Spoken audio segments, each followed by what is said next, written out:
संबोधित कर रहे हैं। ये हम सबका सौभाग्य है कि इस महाकुंभ के आयोजन के साथ हमें साक्षी बनने का अवसर प्राप्त हो रहा है। मैं भी कुछ देर पहले यहां पर यही बात कह रहा था। जब पूज्य अखाड़ों से आए हुए स्वामी बलराम भारती जी महाराज, स्वामी श्री शंकरानंद सरस्वती जी महाराज, स्वामी श्री सत्यगिरी जी महाराज, स्वामी श्री मुरलीदास जी महाराज, स्वामी श्री राजेंद्र दास जी महाराज, स्वामी श्री दुर्गादास जी महाराज, स्वामी श्री जगतार मुनि जी महाराज, स्वामी श्री देवेंद्र गिरी जी महाराज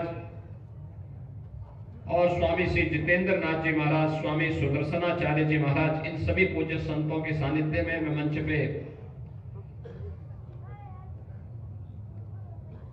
श्री सतवा बाबा, जगतगुरु सतवा बाबा, काशी से पधारे संत महामंडलेश्वर संतोष दास जी महाराज और इन सभी पूज्य संतों के सानिध्य में मैं मंच पे ही बात कर रहा था।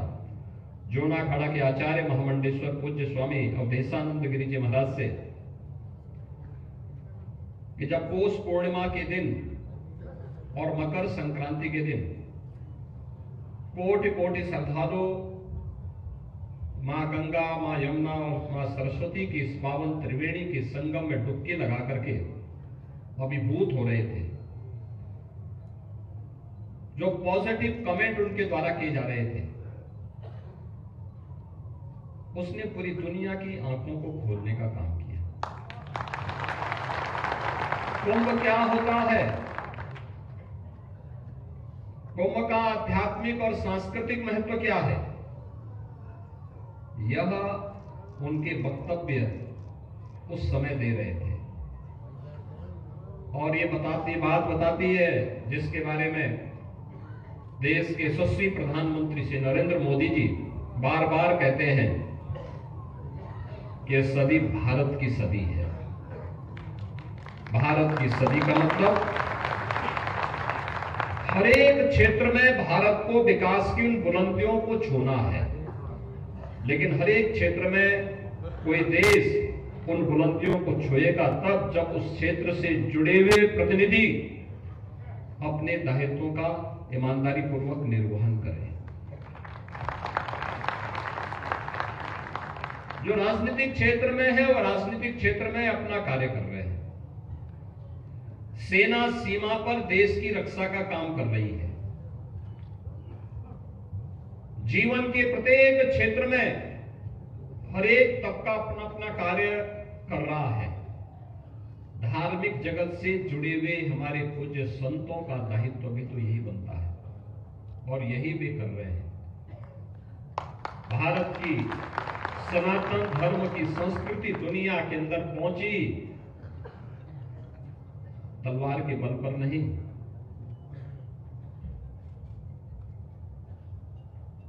अपने सद्भाव के उपदेश के माध्यम से पहुंची।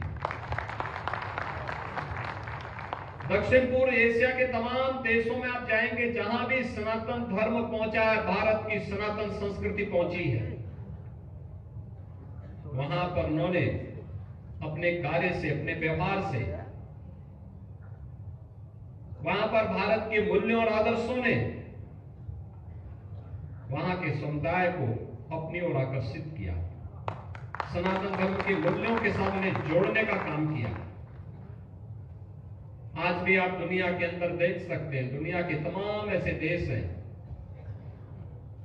जो अहिंदू होने के बावजूद भी जिन्होंने राम की, कृष्ण की या फिर बुद्ध की परंपरा को स्वीकार किया है और बड़े गौरव के साथ उस परंपरा के साथ जुड़ने में अपने आप को गौरवान्वित महसूस करते हैं। आप इंडोनेशिया में चले जाइए, उपासना विधि इस्लाम है, लेकिन कोई उनसे पूछेगा, किसी इंडोनेशिया वासी से कोई पूछेगा कि आपके पूर्वज कौन हैं, तो कहेंगे राम हमारे पूर्वज हैं। आप कंबोडिया में चले जाइए, लाओस में चले जाइए, आप वहां पर जाकर के पूछिए, थाईलैंड में चले जाइए, पूछेंगे कौन है, वो लोग कहेंगे कि हमारे पूर्वज तो बुद्ध थे, महात्मा बुद्ध थे, वो बुद्ध के साथ अपना संपर्क संवाद बनाते हैं। आप दुनिया के अंदर किसी न देश में जाइए, किसी न किसी रूप में भारत के साथ वे जुड़ते हुए दिखाई देते हैं। एक अंधकार का युग था, आज से उभर करके हम लोग फिर आगे बढ़ रहे हैं। लेकिन जितना सकारात्मक माहौल है उतनी ही चुनौतियां भी होती हैं, उतनी ही चुनौतियां भी होती हैं। पर याद रखना, कोई भी धर्म, हमें दो चीजों का ध्यान बहुत मजबूती के साथ रखना होगा। सनातन धर्म एक विराट वट वृक्ष है, उसकी तुलना किसी झाड़ और झंकार से नहीं करनी चाहिए, छोटेपन से नहीं करनी चाहिए। दुनिया के अंदर अन्य संप्रदाय हो सकते हैं, पंथ हो सकते हैं, सेक्ट हो सकते हैं, उपासना विधि हो सकती है, धर्म तो एक ही है, वह सनातन धर्म है, यही मानव धर्म है। हमारा खड़ दर्शन संप्रदाय भारत के अंदर जन्मे में जितनी भी उपासना विधियां हैं, वे पंथ और संप्रदाय की उपासना विधि से भले ही अपने संप्रदाय के साथ जुड़े हुए हों, लेकिन निष्ठा और आत्मा सबकी सनातन धर्म में बसती है। इसीलिए तो हम सब एक साथ यहां बैठे थे, एक साथ बैठे, कोई भेद नहीं। जब हम संत एक साथ मिलते हैं तो ऐसे मिलते हैं जैसे गुरु भाई मिल रहे हो आपस में, कोई भेद नहीं होता। हम लोगों पे भी मैं तो इस चीज को अक्सर देखता हूं कि कभी कोई ऐसी बात आती है, कहीं किसी संत पे संकट आता है, हम उस समय संप्रदाय नहीं देखते कि नाथ संप्रदाय का है या कोई मेरा परिचित संत है। अरे संत है, वो संत तो सनातन धर्म के लिए काम करता है, उसकी उपासना विधि अलग हो सकती है, वो एक दर्शन विशेष को लेकर चल रहा है, सबका उद्देश्य तो एक ही है, एकम सत विप्रा बहुधा वदन्ति, यही हमारा लक्ष्य है। और इसीलिए महाकुंभ के इस पावन आयोजन के साथ, उसी पवित्रता के साथ हम सबको एक संदेश देना है, देश दुनिया से आए हुए लोगों को देना है। और जो बार बार जिसके बारे में प्रधानमंत्री जी का आग्रह है कि महाकुंभ का संदेश एकता से ही अखंड रहेगा देश।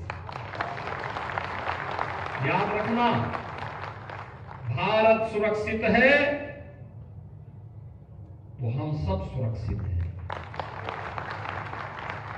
भारत सुरक्षित है, हर संप्रदाय, हर पंथ सुरक्षित है। और अगर भारत के ऊपर कोई संकट आएगा तो संकट सनातन धर्म पर आएगा, सनातन धर्म पर संकट आएगा तो भारत के अंदर का कोई भी पंथ और संप्रदाय अपने आप को फिर सुरक्षित महसूस न करे, वो संकट सबके ऊपर आएगा।